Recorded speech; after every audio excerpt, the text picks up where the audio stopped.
Welcome to the Family Fork Podcast, a show about prioritizing anti-inflammatory nutrition so that you can lose weight, have more energy, and still feed your family meals that they will love. I'm Ashley Malik, and my mission is to give you simple solutions for nutrition so that you can finally reach the health and wellness goals that you have been after. Let's get started. Hey there, my friend. This episode that you're about to listen to is part of a new series called the Perimenopause Playbook.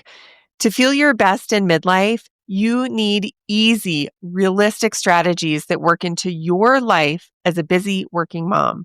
So these episodes are the most popular episodes for midlife moms and are sure to give you the exact tools you need, like a complete playbook to live and feel your best today. Each episode serves up inspiration, information, and strategies that you can use right away. No doctor's appointments, no blood work necessary, just action items that you can implement today. I cannot wait for you to get your hands on these solutions. So let's jump right into the Perimenopause Playbook. Hello there, my friend. I am so glad that you are back. And if you're listening to this as it first airs, welcome to the new year. We are officially into 2025. And I don't know about you, but to be really honest with you, I have already fallen into this trap of feeling like, oh no, I'm behind. Now, it's only January 6th as I'm recording this, and I just had this deep feeling like, oh, I'm behind. I've been struggling to get my laundry done, and I really wanted to clean my office for the new year. That's totally not done. And I had some house projects that I also didn't get done while Saraya, my daughter, was home for winter break. And so I'm just feeling behind all around. So I started digging into those feelings a bit. And I thought, you know what? Wait just a minute. I've got to adjust my thoughts. And if you are already feeling behind, whether you're on a weight loss journey or you're just improving what you're eating for the new year, like improving your nutrition, remember that what we're trying to do is create a lifestyle. So this is not all going to be accomplished by the end of January. It is going to take time. And this is why I don't love New Year's resolutions, because I think it's really important that we create goals that we can accomplish throughout the year, because not everything is going to happen right away. So all of this really leans into what I want to talk with you about today, because many of you are listening to this podcast because you are curious about how to make nutrition and healthy food just a little bit easier in your life. And it might be because you're juggling family or kids. Maybe you're traveling and you're on the road and you're just not sure how to eat healthy when you're traveling or at business meetings and luncheons, that kind of thing. But really, we have to keep in mind that all of this is for life. We're changing our lifestyle. We're not going on a diet. We're not doing a crash 30-day plan. We are making this a healthy lifestyle. So what you need to do in order to make sure that your nutrition is something that even if you fumble, it's going to be okay because you've got a whole year, your whole life really, to figure this out. It just doesn't need to be done in a month. So we're not behind, okay? So today we're going to talk about anti-inflammatory nutrition and how to approach it in a really sustainable way. Remember, this is supposed to be a lifestyle. Now, I've definitely talked about anti-inflammatory nutrition in previous episodes, and there are a couple of episodes about why an anti-inflammatory diet is so beneficial, especially in perimenopause. So I'll link to some of those down below in the show notes. But overall, I 100% believe that all women over the age of 35 should be eating an anti-inflammatory diet. The benefits of an anti-inflammatory diet are so far-reaching, and it's not just for weight loss, which it definitely does support weight loss. I used an anti-inflammatory diet to lose 65 pounds, but I also found that there was so much more to it. And medical research is also showing how important it is to eat anti-inflammatory as we age. It improves your metabolic health. It improves your cardiovascular health. There are multiple studies about anti-inflammatory nutrition protecting the brain and how it could reduce your risk of getting Alzheimer's. And it's also been proven to show that people who have Alzheimer's and dementia can really benefit from an anti-inflammatory diet. That is just really near and dear to my heart because my dad has Alzheimer's. And when I look back at what he used to eat in the 80s and the 90s, I sometimes think, oh, is there a way that we could have made things different if he would have eaten differently? So with that, I want to talk about anti-inflammatory nutrition as we get into this new year, or if you're listening at any other time of year, if you're just starting with anti-inflammatory nutrition, it can feel so overwhelming.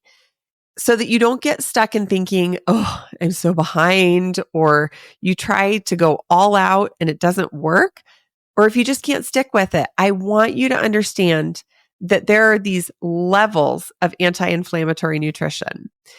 Now, in my own personal journey, and I'm working with many women over the years, what I've seen is that there are these 3 different levels to approaching an anti-inflammatory diet if you want to make it a sustainable lifestyle.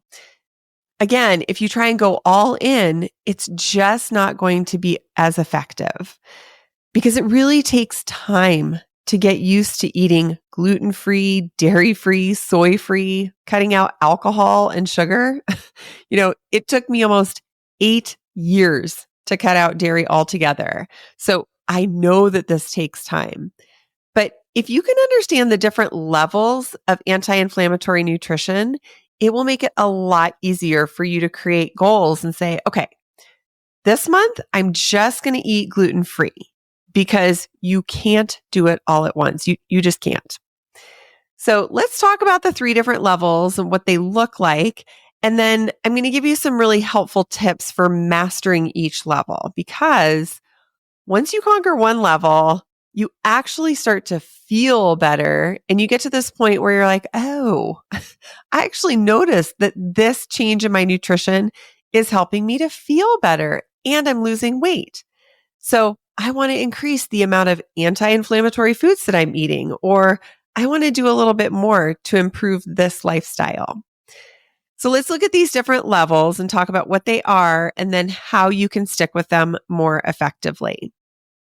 All right. When we look at level 1 of anti-inflammatory nutrition, it is pretty basic. If you're in level 1, you've probably decided that you're just going to go gluten-free, and that's about it. And in this day and age, eating gluten-free has become so much easier. You can buy gluten-free products. You can order gluten-free at a restaurant. And when you travel on an airplane, if you're having a meal, you can even request a gluten-free meal. So it has just become a lot easier. And when people think about anti-inflammatory nutrition, they think, oh gosh, I have to cut out dairy and sugar and all these things. Anything outside of gluten-free can just feel like a stretch. Dairy, that one is really hard for people to cut out, partly because it's everywhere. There's dairy in your protein powder if you drink that. There's dairy in condiments and salad dressing and in things that we want to eat in a healthy diet. Dairy tends to be a big part of that. And if you listen to experts who are supporting weight loss or trainers who are talking about weightlifting, they talk a lot about things like yogurt and cottage cheese because these can be high in protein and low in fat. So getting away from dairy is going to be really challenging. It's not impossible, but it is definitely more challenging. So that's why in level 1, you're really focused on gluten-free for the most part. Also in level 1, you're probably still eating more sugar than you might need or want. But maybe you're starting to become a little bit more aware of how much sugar you're eating. This is something that I work on when I work with private clients or women in my group programs. We really start watching the amount of added sugar that we're eating. And I'm not talking about sugar from things like fruit and that kind of thing. We're talking about added sugar. When you look at the back of a bottle of ketchup and it tells you that it has 9 grams of added sugar per tablespoon, that's a lot of sugar. And I know if you're anything like me, you're not eating just 1 tablespoon of ketchup.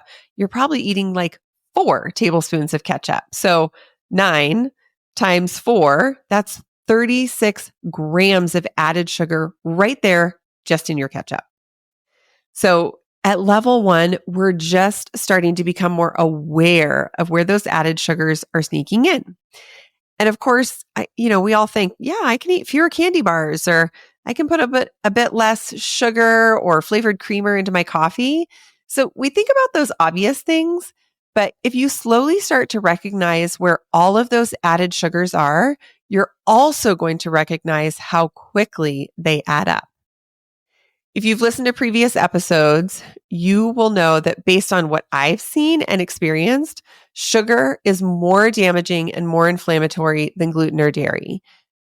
I know that gluten is very inflammatory, and dairy, some people are bothered by it, some people not as much. But overall, if you're eating at level 1, anti-inflammatory, I want you to really start focusing in on how gluten-free you can be. Can you order a gluten-free bun when you order a hamburger? Or what kind of gluten-free swaps can you make at the grocery store for things like bread or crackers or chips that you've normally eaten that typically contain gluten? How can you swap out for some options that are gluten-free? Now, a warning here, gluten-free does not necessarily mean healthy. Trust me, I wish that it did, but it doesn't. When you find gluten-free products, they often have a lot of additives, preservatives, and thickeners, and different things that change the flavor profile, like artificial flavors, things like that. So just because it's gluten-free does not mean it's healthy.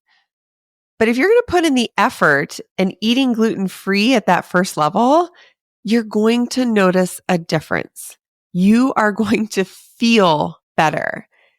And when you start eating gluten-free, I promise you will be amazed. You'll have more brain clarity, less brain fog. Your joints might even feel better, not so sore. And you might even notice that you start to have more energy. So it feels really fantastic. And this is where I was saying, when you start gluten-free at level 1, you're actually going to want to move on to the next level, which is level 2. So at level 2 for anti-inflammatory nutrition, you have started to change significantly the things that you're eating.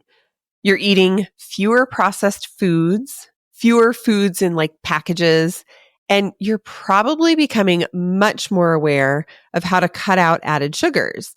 And believe it or not, you might even be dabbling with cutting out dairy, even though it still feels really hard. The other thing that happens in level 2 is that you're slowly starting to add in other things that help you to reduce inflammation. So maybe you're going to bed earlier, or you've started adding in some low impact workouts, because we've talked about in previous episodes that high impact workouts are going to increase the cortisol in your body, and cortisol can be very inflammatory. Once you know this, when you move into level 2, you're starting to look for options. Oh, okay. So can I do Pilates? Can I do some strength training and weightlifting? Things that aren't going to spike your cortisol quite as much, right?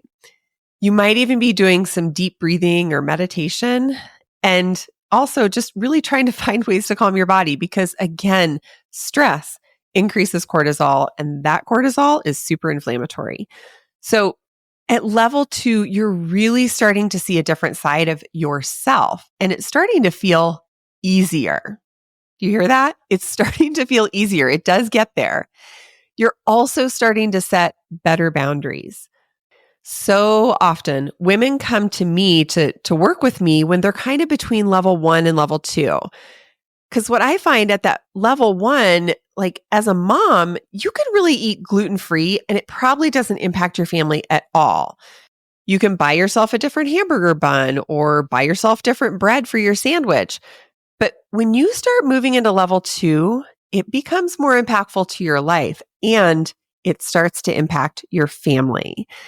This is where the idea of the supper club came from, where I give you meal plans that are anti-inflammatory, but also have these like regular conventional options for your family. Because Once you start eating less processed food and fewer packaged foods, your family is going to notice because your cooking is going to change. And the things that you put on the dinner table are going to look different. The chips and the snacks that you have in the pantry, those might change too. And so I find that this is sort of like a tipping point where women are, they've conquered gluten-free, but then you're thinking, okay, so I want to keep going. How do I do that? You're trying to eat fewer processed foods and you're definitely feeling better. And you're noticing a big difference when you continue to change your nutrition. And so you start adding in those low impact workouts and you start sleeping more. But now it's impacting your family. It's changing the groceries that you bring home. And when you get to level 2, I want you to start recognizing, where are those challenges with your family? Are they liking certain things for dinner that you just need an anti-inflammatory swap for? I like to use like hamburgers or tacos as an example here because I think those are really common meals. But with tacos, you can give your family the flour tortilla, the cheese, the sour cream, whatever you want to use. But for you, you can still use the same taco meat, the same cut veggies, but maybe you're just using a bed of brown rice or corn tortillas or corn chips or something like that as your base instead of the tortilla. So when you get to level 2, it's really imperative that you find resources that support what you need so you can also give your family what they want. And this is why I mentioned the supper club, because in the supper club, I show you exactly how to incorporate your anti-inflammatory nutrition with your family's meals, because they are going to continue to eat those conventional foods. Like I said, the other thing with level 2 is that you really start to set better boundaries. You might find yourself in level 2 going to parties and, believe it or not, deciding to bring your own food. I mean, you have to be pretty brave to do that. You have to feel really confident in knowing that if you eat dairy and gluten and all the added sugars tomorrow, you're not going to feel very good. So yeah, it makes sense. Well, I'm just going to bring my own food. No big deal. At level 1, you're probably not doing that. You don't feel strong enough to set those boundaries. But by the time you hit level 2, you are really starting to feel like you can do that. You can set those boundaries for yourself. All right. So once you have those boundaries set in place and you're feeling like, yeah, you know what? I'm really getting the hang of this. I am starting to feel better. I'm learning how to figure this out, how to cook for myself and my family and still balance everyone's needs. And once you start to get settled into that, you kind of start moving into level 3. Level 3, anti-inflammatory nutrition, is when you have stopped eating gluten, dairy, refined sugar. You have stopped drinking alcohol almost entirely. You hardly ever eat processed food, and you are fully prioritizing your sleep, your exercise, and your mindfulness or meditation. By the time you hit level 3, it is just not even a question anymore that this has become a lifestyle for you. You know, when I say this, I think about a friend of mine, Nicole, who she's a runner and everybody knows her as a runner. And you know this about her because when she posts on social media, it's about running.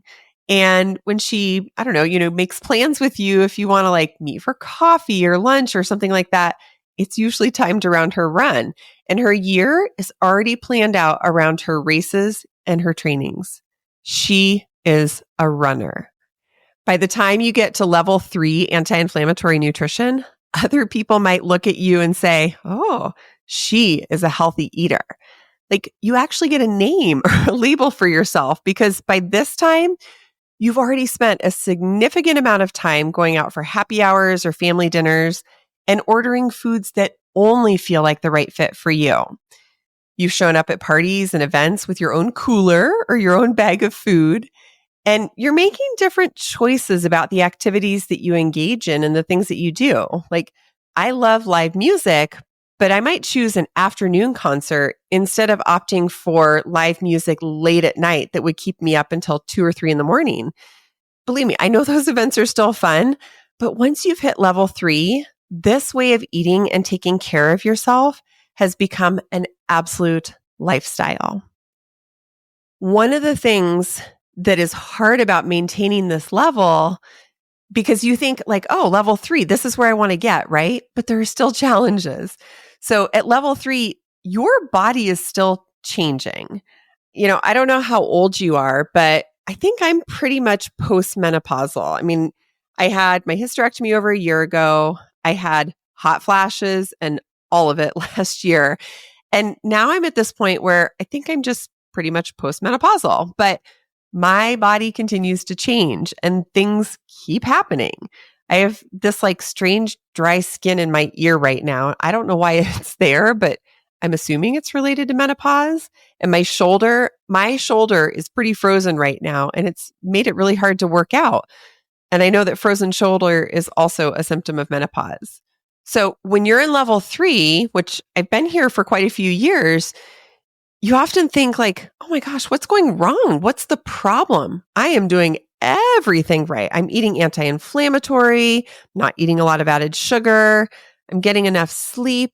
I'm meditating during the middle of the day. Like, why am I having these problems?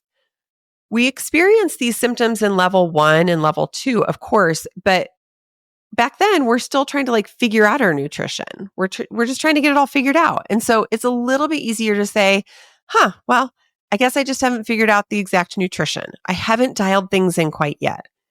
But when you get to level 3, you are pretty dialed in. You're shopping differently. You're cooking differently for your family. And by this point, hopefully you've helped your family to adopt some of the healthier choices that you are making. And by now they're kind of feeling okay about it. So when you get to this point where this is your lifestyle, but then a few pounds back on and you're not sure where they came from, or you have frozen shoulder like me, it makes you wonder, I'm eating so clean, so perfectly. What is the problem? It can feel super frustrating. Another challenge that I notice in level 3 is that things just start to sneak in. So right now I'm thinking about like gluten-free Oreos or Hershey's Kisses. Oh my gosh. Hershey Kisses are one of my biggest downfalls, and I really struggle to ever have them around the house because if there's a bag, I will eat like 10. I can't do one.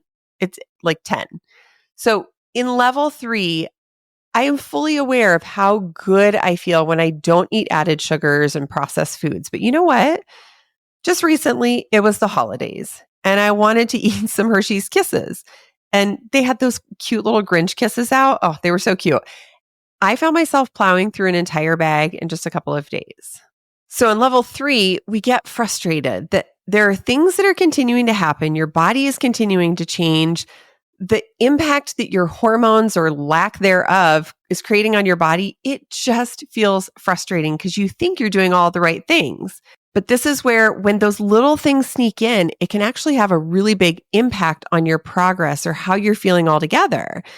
So in level 2 and in level 3, I encourage women to start working on mindset frameworks that really are going to help you to understand, why am I thinking this way?